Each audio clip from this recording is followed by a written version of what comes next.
Hey guys, I start to work on the first step of the project and I just want to share with you my thinking process and the choice I made. Let's start with the engine. I decided to start with Godot engine because I heard some things about Unity. It was interesting, but yeah, the last news about it, yeah, I don't want to try it because of that. And yeah, Godot is free, open source, don't have any royalties, so it's interesting for that. And it's compatible with a multiple platform, so yeah, it sounds great. Next, I was thinking about the ID. And yeah, I have the big ID that I want. It's kind of my goal, but I will let you discover that with me through the journey, because yeah, it can change through the journey, you know. And so after that, I download Godot, and I was thinking about the first thing I want to test, and the first thing is the multiplayer.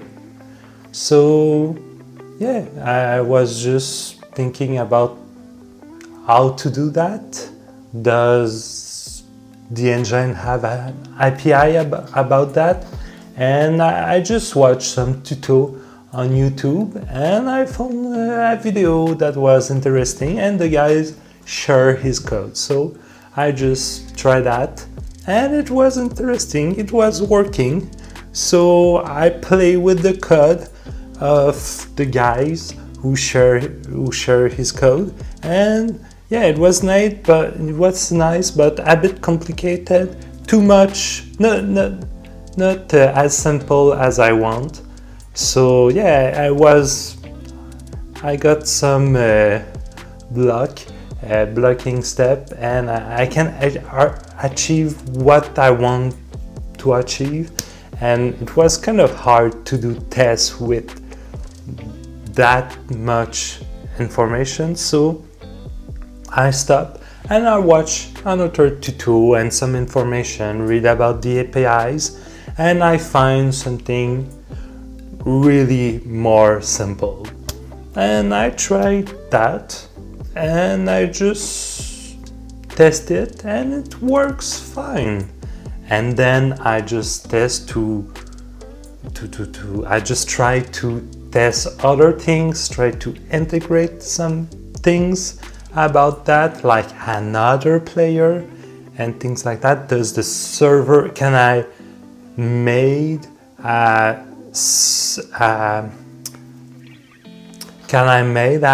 headless server? And yeah, I was able to achieve my goal. And it was really interesting, and I discovered some little technicalities about the server things, like the interval, and you can throttle it and get kind of an example when someone has a bad connection or you want to limit some data if you have a lot of players or a lot of things going at the same times. And I learned what lerp is, to lerp data between you have your player that move 100% perfectly smoothly, and you have the guest player that move with the sync of his data. And sometimes if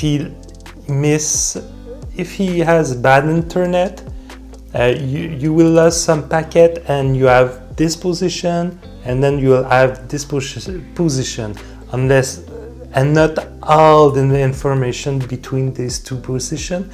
And with the lerp, you can make a transition between these two positions to make the animation really smooth. So yeah, it's a small thing that I learned, and it feels really nice. But yeah, in the example that I just showed, I really throttle the data to simulate a bad connection, a slower interval, to show, yeah, it's look like it's delay a little bit, but I just can remove the throttle and it will be perfectly synced. So yeah, that's my first test, and I was able to make interesting things, and that's just the beginning of the journey. So, and I'm really excited about what will follow. On that, see you next time.